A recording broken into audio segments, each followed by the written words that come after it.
my first fight with him, he came to me. He had a partially torn Achilles, and so that was right before his Angulo fight back in like Oklahoma City. And we had about 10, 12 weeks to prepare with a partially torn Achilles. And so I did a full assessment. His balance was horrible. His foot intrinsics, so like his feet were all kind of pointing in different directions. The toes were all weird. His balance was horrible, core, everything. I guarantee you by the time I'm finished, I'm gonna be one of the greatest fighters of all time. So today is a special day. We just got the Ring magazine, and guess who's on the cover? It's been a long time coming, man. I've been professional now 12 years. I've been boxing 25 years. You can see all the work I've done, and I'm very happy. I'm very grateful for everything I've done in my career. I'm very grateful for my people that have been around me.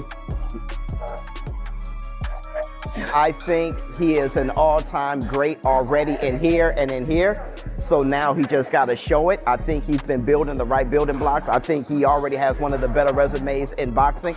And I think this is the perfect time and perfect opportunity to show people what greatness looks like and how greatness is being manufactured and how greatness is being. 64 days to go. 10 more seconds. It's always you against yourself, baby. It's the morning session, the 6 a.m. session. So this morning we did our run, and I'm starting the sprints. I introduced them slowly to regular, and then we did incline sprints, so we can get a lot more lactic acid. But it's an incline, so it's not going as fast, but still fast enough. Like see that second wind? Remember I told you? It's there. I got it up, but we got to continue that. You brought the pressure, I got to continue it. So it's important to have that wavelength and have that program set for that. And then we got to go to boxing gym after. I'm going to give him break 3-4 hours, and then sleep, get some food in you, rest, a lot of water. Fascia system needs hydration. So I got to make sure he keeps drinking. Drink that water.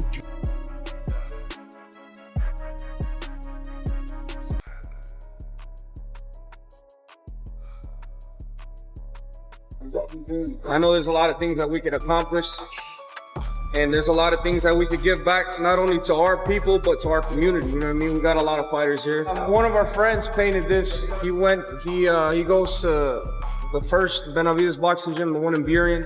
He paints them all himself, so he's a talented brother. So but yeah, this is my dad's design, you know what I mean? This is actually my first time, starting training camp here in this gym. I hear a lot of love there, man. Yeah, I know, yeah. So this is like blood. This is more than just boxing. It kind of puts me into that place of relaxation. So when I come here to the gym, all my thoughts are in line, and I know exactly what I need to work on. This fight is going to be an absolute war. And I'm not just talking about the punches they're going to throw. I'm talking about what's happening behind the scenes that nobody's discussing. In the ring, I'm very concerned for the opponents, the sparring partners, but at the end of the day, we have to do it, David Benavidez owns his own gym. That's not normal for most fighters. But here's what's crazy. His brother Jose admits he feels bad for whoever steps in the ring with David. His own brother is worried about the damage David's going to cause. And it makes me happy. This is my passion. Like I said, my family keeps me motivated. My wife, my children, my father, my mother, my brothers, and just the people that support me.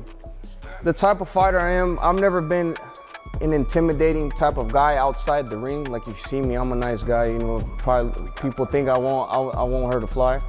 But when I get into the ring, it's a completely different story. And it's been like that since I've been a little kid.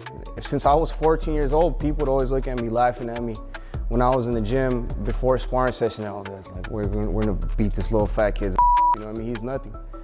I'd get in the ring, a monster comes out. It's been like that since I was a little kid.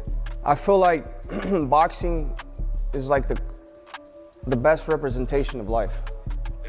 You gotta fight for what you believe, and you gotta go all in or not at all. The family motivation angle is real with Benavidez. But listen to this part. He moved up to light heavyweight with a master plan. Capture 2 titles, then come back down and make bigger fights happen. That's not desperation. That's calculated business. Love watching you in the gym. You're very inspiring. Seeing you work hard every day. I love it. I'm just doing it for cardio, but I see a warrior like yourself, and I'm like, man, this dude's no joke, man. Keep up the great work. God bless you and your family, man. Now here's where it gets interesting. Zurdo Ramirez says he's calm, confident, no nerves. His physical therapist calls his work ethic unmatched. But there's something way more important happening here that changes everything. It calm because I know that I've been working hard for this fight, and I've been working so good. And these guys have sparred before. They know each other's power. They know each other's weaknesses. And Zurdo straight up said this is going to be a thrilling war with knockouts and non-stop action. He's not selling wolf tickets. Almost 5 years ago, my first fight with him, he came to me. He had a partially torn Achilles. And so that was right before his Angulo fight back in Oklahoma City. And we had about 10, 12 weeks to prepare with a partially torn Achilles. And so I did a full assessment. His balance was horrible. His foot intrinsic, so like his feet were all kind of pointing in different directions. The toes were all weird. His balance was horrible, core, everything. He was very weak, but you know, as I got to know him, I saw that the intangibles that he had was his willpower, his ethics, his work ethics and everything was just on a whole nother level. But for him to get to that world champion level already with... Oscar de la Hoya was confident this fight would happen. The discussion started immediately after Benavidez' last fight. May 2nd, Las Vegas, T-Mobile Arena, both titles on the line. This isn't some tune-up fight. This is legacy territory. Here to make a huge fight for this May 2nd, and I want to say don't miss the fight. And Benavidez, his team, he helped me a lot for my first fight, world title fight. And I know him, we know each other, but I think it will be exciting. But here's the kicker. Jai Benavidez is watching this fight closely because he wants the winner next. He's already planning his world title shot.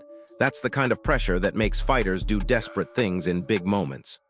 We'll see the WBA, WBO Cruiserweight World Champion Zurdo Ramirez against El Monstro David Benavidez, moving up to the Cruiserweight division. A fight that's been brewing for years. They've known each other for...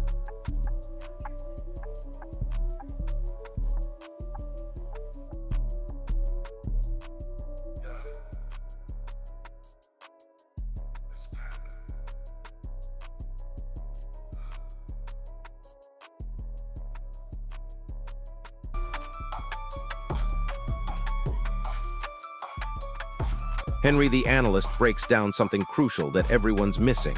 Benavidez has never been the smaller man in a fight. For the first time, he's not going to have the size advantage. That changes everything about his pressure game. And we know each other, and we know that it'll be a really good fight. How surprised were you that this fight got made? Like, did it catch you by surprise? No, because he wanted, I wanted, my team wanted, we were working on it to make it happen, and I'm happy and glad to happen right now. When did you guys start working on it? Because to me and other fans, it came as a surprise. Like, we weren't expecting it. Yeah, before he get the fight, I think we was working on it in this fight. And then it happened, and then he just said that it happened during his fight. Yeah, he last fought against Yard, I believe, in November. Mm-hmm. Yeah. So did discussions start like in October to make the fight happen? Yeah. It was like pretty quick. And get this about Ramirez. Everyone thinks he's a pressure fighter, but Henry says at the elite level he's actually better fighting off the back foot. Against Dmitry Bivol, he showed completely different tactics than what people expect.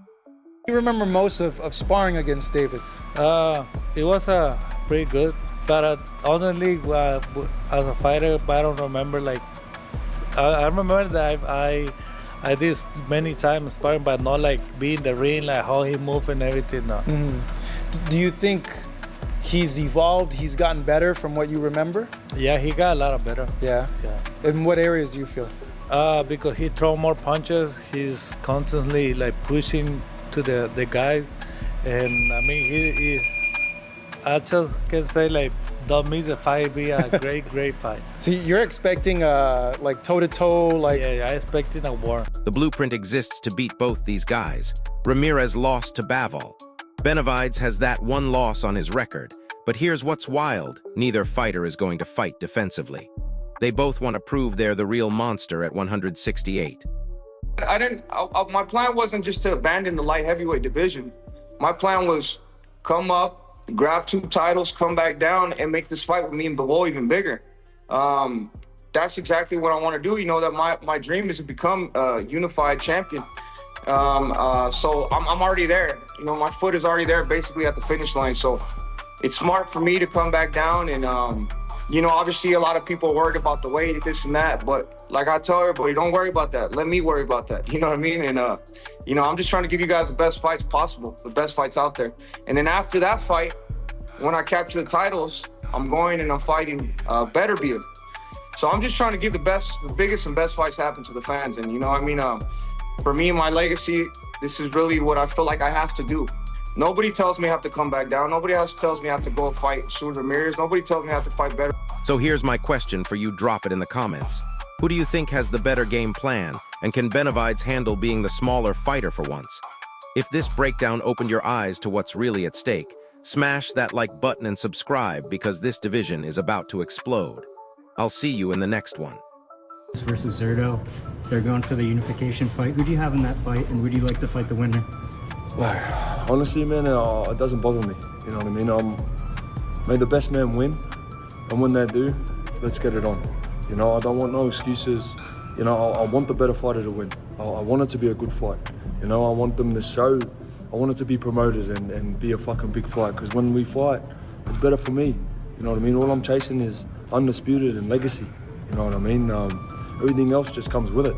But I've always... But wait, there's something even more insane that's flying under the radar. Benavidez' training camp footage shows him working with a completely new southpaw specialist. Why? Because Ramirez switches stances mid-combination, and most fighters get completely lost when that happens. And that tells on his record. He's 48-1 with 30 KOs, and that one defeat came at the hands of Dmitry Bivol, a fight that we will be taking a close look at in this breakdown. Because when there's a blueprint to beating someone, you'd be stupid to ignore it. Now, as for David Benavidez, this is an interesting guy. I mean, I would say that this might be the most entertaining guy in world boxing right now. For me, he is the definition of a come-forward counter-puncher. He's always trying to get on the front foot, get his opponent on the ropes, do a little feint, some kind of defensive maneuver, whether it's a slip or a block with the high guard, and then get to work relentlessly to the head, to the body, with bent arm shots. I think that this guy is absolutely fantastic to watch. He truly lives up to the name the Mexican Monster, but he's not just a come-forward brawler. He's got a lot of skill and technique. He has very decent footwork. His jab is a very... Here's the psychological warfare nobody's talking about. Ramirez has been posting videos of himself looking absolutely shredded at 167 pounds. Meanwhile, Benavidez is staying quiet about his weight cut. That silence is either confidence or concern, and we're about to find out which one. In this fight, it's one of the first times we're going to see him dramatically outsized in a contest. But I think the thing that is most outstanding about him, that is the most elite attribute that he has, for me, is his defensive variety. Whether it's the high guard, whether it's a bit of head movement, or he moves his feet. I think that David Benavidez has just about everything to be that come-forward, pressure counter-puncher that he is today. So what is this matchup between these two guys? How do I think this is going to look? What are the key routes to victory for either man? What do I think that style will look like, generally speaking? You guys know that I like to study hard, and I like to also get to the crux of what a fight is all about, and that's what I'm going to try to position here for you, what I think this all comes down to, because there's a lot of small details we can analyze, but this, if you want to just understand it on a high level, this is what it's all about. Now, for me, Zurdo Ramirez, he's someone who is often mischaracterized in the media as a fighter. You see, I think because he's Mexican, and because earlier on in his career, you know, he was the much bigger man most of the time. The betting odds shifted 3 times in the last 2 weeks. First, Benavidez was the favorite, then it flipped to Ramirez, now it's back to even money. When Vegas can't figure out who's going to win, that means we're in for absolute chaos. And here's a detail that's going to matter in the championship rounds. Benavidez has never gone past round 10 as the smaller man. His conditioning coach admits they've completely changed his training to prepare for a different kind of fight. No more bulldozing forward. This is survival mode preparation. But Ramirez has his own demons to face. His corner has been working on keeping him calm when he gets hurt. Against Bivol, he got wild when he was buzzed. If Benavidez can land that signature left hook early, Ramirez might abandon his game plan completely. The winner of this fight doesn't just get 2 belts. They get Canelo's attention. They get the biggest payday in boxing. They get to define an entire weight class. That's the kind of pressure that either creates legends or destroys careers on live television.